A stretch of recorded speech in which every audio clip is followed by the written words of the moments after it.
All right, everyone, we are here at South by Southwest, and I am so excited. I've been looking forward to this all week. We're here with the cast and the filmmaker of Sorry to Bother You.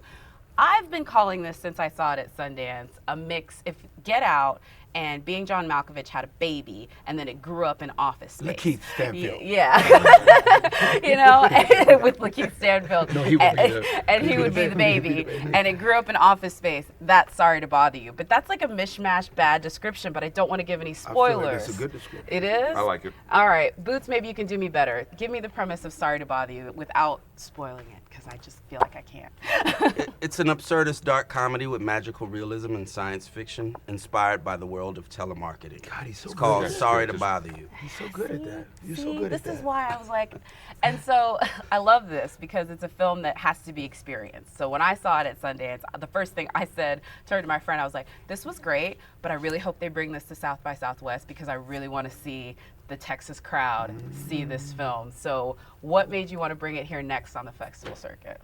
I like drunk people.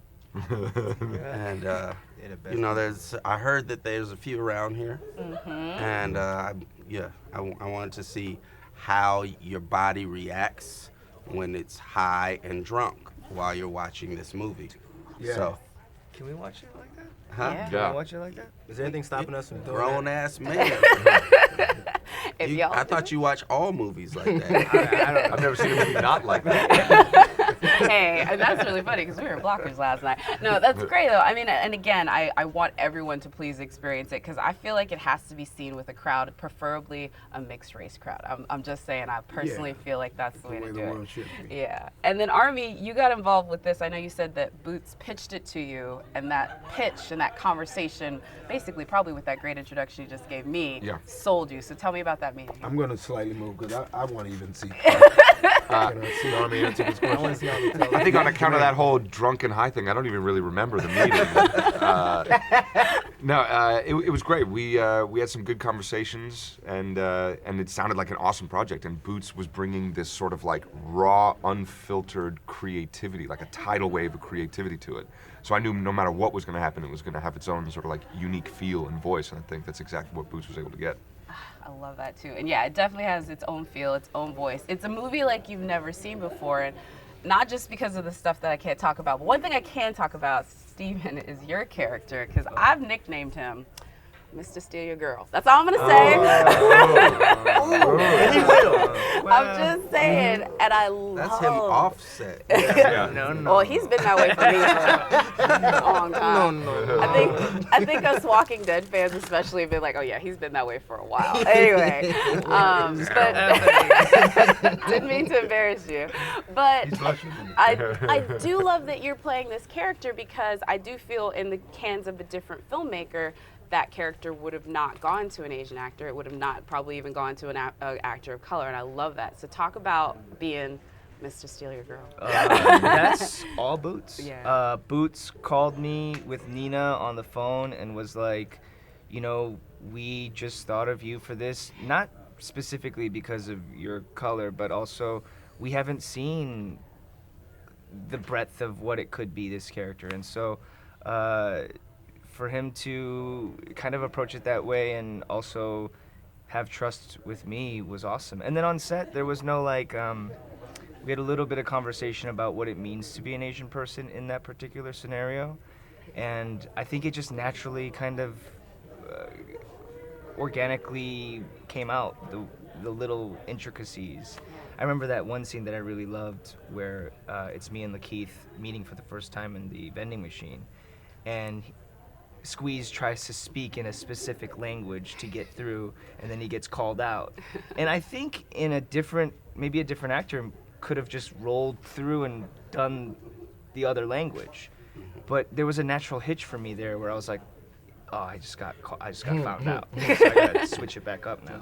And that was so cool because I was like, yeah, there you go. Like those are those real nuances that you can play with that sometimes you don't have when you just kind of cliche approach an idea. Yeah, so it's cool. And I think the Bay Area, with its history, I mean, I think a lot of places have a history like this, but specifically in the Bay Area, there's been a history of movement and music and people that where there are different groups of folks, different ethnicities, if you will, interacting in a way that isn't that isn't only because you're trying to create a multicultural environment. It just some things that just happened because of things that are, things that are not in our control, and people grew up together, and that's going way back, but but definitely things like that, where so I think that the makeup of the cast represents some of that. And I also, speaking of what you were talking about, I think all of these characters, I try to write them as whole with as whole beings, and nobody in this movie is great and nobody is evil. Even the evil person, Yeah, that's a great way to put it. And that's testament to the writing too, because I feel like every one of the guys, you guys are not the two leads, but all of you guys sitting here have your big moments, I feel, within the film, and I loved each one of your characters for that. It was so, again, it's one of my faves, y'all know. I spit a lot of ink on this movie. But I actually, as I was talking before camera, Omari, we were at ABFF, or I was at ABFF, where you got honored this year for your stellar career. It was amazing. Yeah. And appreciate that. And Armie did your, and I loved you got Armie to do your introduction. I was like, well, if we're going to bring somebody else into this Negro celebration, might as well bring Mr. Armie Hammer. Might as well bring the white. No, send only the best. Send only the best. But it's interesting to have to Boots' point, and Stephen's point as well. This film, first of all, it's a barometer for us as contemporaries. It's a barometer to know that we weren't off in liking the work of these fellow castmates. I've watched Stephen for years at this point. I watched Armie for years. Jermaine is our new little brother to the ship, but I watched Lakeith. Tessa and I were growing up in the industry together. Terry Crews and I go as far as football together before this. So, and obviously Danny Glover rounds out, the legendary cast. It's unfair to call us legendary when he's the legend. But in reality, Boots did a great job of not only challenging that these colors of these characters must have been inside of the actors. The other thing that I think he did a great job, to piggyback his point, is he did a great job of saturating whatever that was, that the environment in which he grew up in had to be saturated. A lot of people walk right through different parts of the environment and were like, nah, I'm gonna stick in this little box within my Oakland upbringing. He figured out the Bay in its full capacity, and so it's kind of interesting that I grew up in a very similar way, where I took in everybody. And so when I took in Armie and really started taking him in as a person now when I was cast to play with him, I felt like it was the little brother that I did have in parts in Jamil, my actual little brother, but Armie and I had an unspoken communication between each other. It was very telepathic, and it just worked. And I thought that he was one of the most soulful cats I ever met. So I'm not real big on color, I'm big on soul. Yeah. And so if you got soul, then you got to be around me. So I just thought he was great to do the intro. And Jeff Friday, was whispering afterwards, like, yo, can I get Armie's number? But he was, man. Jeff was going crazy, Jermaine. But he's such a great individual, and he's got a big talent, and he's got a humongous career that he's not even aware of how big it is. But he's a bigger person. His person is so massive. So that's why they always sit me in the back. I mean, I wasn't even gonna, you just made it better. I was gonna talk to you about y'all's shared indie roots, but that's better than any question I could have put forward. I was all love. I mean, all of us, right? All of us are kind of really retroed out indie people. Yeah. And so we do these things that make the fan base think we're sort of super heroic, but Boots had a radar to go, they're all dorks.